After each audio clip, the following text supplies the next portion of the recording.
All right. We about to go down there, guys, and do our tour, but couldn't help but to notice I've been waiting for this road to split open. It finally split open at the Blue Boat Studio.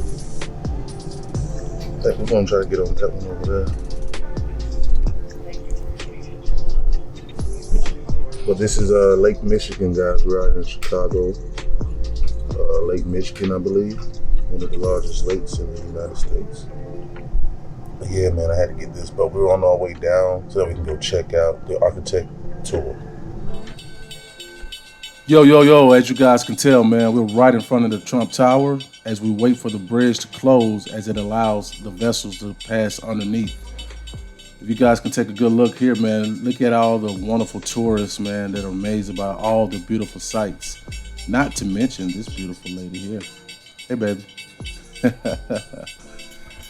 All right, guys, man, this right here kind of blew my mind, the craftsmanship on the statue, man. I just had to get a shot of it, man. Tell me what you think in the comment section. Some of the views of the buildings and the scenery as we walk to our vessel that we'll be taking our architectural tour on through Lake Michigan, which just happened to be the largest lake in the United States, man. Such a beautiful place, relaxing, environment is great. This is the vessel that we will be taking our tour on. So enough for me, let's jump in and listen to our tour guide. North Michigan by Halliburton and Root. You will notice a number of modern and international type buildings along the river and throughout the skyline, along with black box modern. These type of buildings really came to being after the Second World War and lasted late 1970s and early 80s. You will also notice a number of postmodern buildings. And postmodern architects got sick of the stripped down variation of international black box modern that was very boring, and after a while, it kind of was. Along with paying attention to all the buildings that I do discuss, also do take notice to all the bridge tender houses for the drawbridges in Spanish Chicago River. The bridge houses are all very different and quite unique and have their own design, so take notice of them.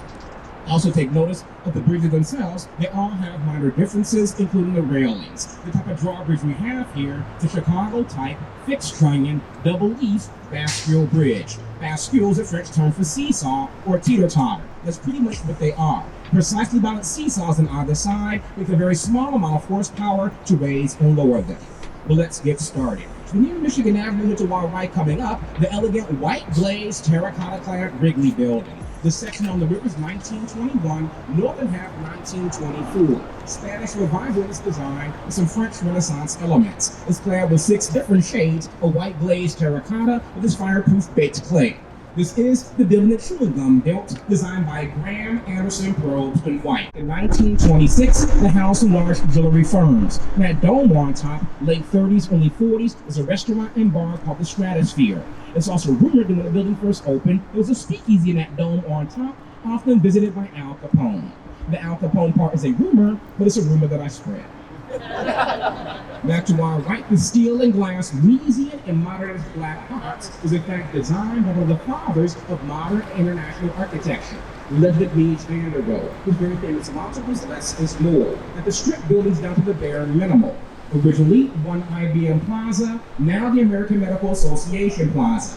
Mies came to Chicago from Germany in the late 30s, became head of architecture and started a warehouse and distribution center. That plans are not fully materialized because 1930, country was at the height of the Great Depression. They sold the building in 1945 for a fraction of its value to Joseph Kennedy, father of President John Kennedy. They sold the building back in 1998. However, the Kennedys did retain ownership of the land into our right coming up that juts out into the river called Wolf. Once everything is said and done, the roughly 60-story Salesforce Tower. It'll rise to a height of about 835 feet when done. I am a bit disappointed it was approved at 950.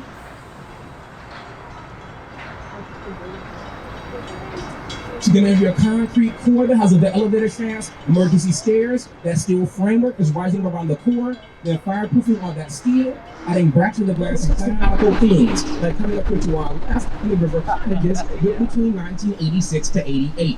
The round windows may remind you of portholes on a ship. The triangular shape the bow of a ship. For the first time since these 4 townhomes were built about 6 years ago, one of those units went on the market and sold very fast for $2.3 million. Again, the architect was Harry Weiss. I don't know if they have anyone on board for the DC area, but if you ever go to Washington, DC, and ride the metro, the subway there, they have very nice curved ceilings in the metro train stations. Same architect, Harry Weiss. And again, take notice of all the bridge tender houses. They're all very different and quite unique. This one is an older generation. As we clear Kinsey, I give a very quick example as to how we used to treat the river's edge here to our right versus how we now treat the river's edge coming up to our left. Here to our right, the East Bank Club, a fairly high-end health club that still kind of turns its back on the river. There are no windows along the base, no real river walk, landscaping, lighting flowers, plants, gardens, residential units, and 5 buildings, the 600 feet tall, half-mile to our north. Approved back in August up to 700 feet in height, same density. So if you don't come back for 10 years, expect some high rises to our north. I'll pick up momentarily. Don't forget you have raid downstairs at the bar, going by the him for a while. It's like 6 different kinds of buildings on that site called the Wigwam. They held the very first ever Republican National Convention where Abraham Lincoln was nominated. Begin the current building, 191 North Blacker, 2002. So people tend to ask me whether the bridge is still operable. Yes. Wednesdays and Saturdays, springtime and fall time for the sailboats. The springtime they go in the harbor for the season, and the fall time they get dry docked for the winter.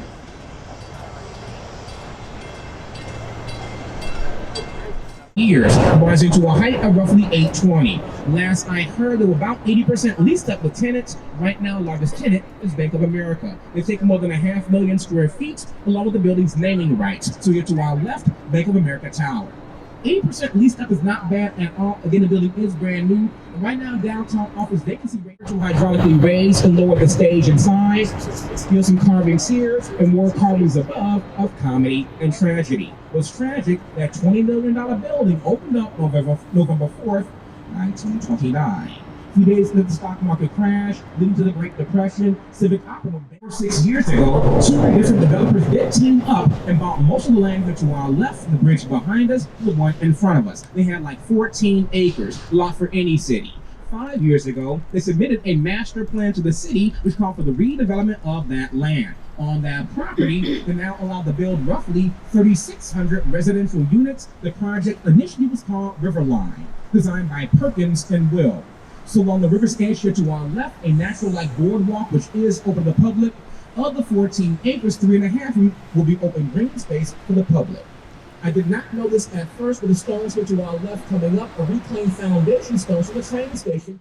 Daniels, you won't be holding anymore. And pick up material. All right, guys, I'm not sure who's going to be your tour guide, but let me be the first to tell you, man, that the one we had, this guy was amazing. I'm sorry that I don't remember his name so that you could request him, but he was very informative about all of the culture, the history of the buildings, history of Chicago. I mean, he really wowed us as tourists as he explained and broke down all the ins and outs that Chicago has to offer. They also do nice little pit stops like this so you can take pictures and just see the wonderful skyline from out in the lake, man. I just can't tell you enough how much fun we had. I cut a lot of it out because I didn't want to ruin your whole tour by giving you every little thing, but let's jump back into it and turn our attention back to the tour guides. That building is Franklin, 1,007 feet. Not to the roof, to the top of the spires. Now, sometimes spires work good in design, sometimes for me, they do not. Where do spires work? Empire State Building, Chrysler Building in New York City, Liberty Place 1 and 2 in downtown Philly, Key Bank Building in downtown Cleveland. It is Pyramid Peak-like rooftop of the Lost in Chicago Dreaming. Again, Native America's Lost in Chicago Dreaming is the name of that mural. It gets north of World Trade, Chase Tower. Initially Chicago First National Bank from 1969. Chase Tower is the tallest building inside of the building proper. Right, it's 3 West Flagler, 1983, oldest of these 3. Graceful curve, the facade, a bit in the river, main branch to south. Two-tone green glass, green water main branch, dark belly, green water north branch. While you're here, if you have time, you explore the Riverwalk here to our right, as you now walk from Lake Street to Lake Michigan along the river's edge uninterrupted. 5 years ago, you could not do that.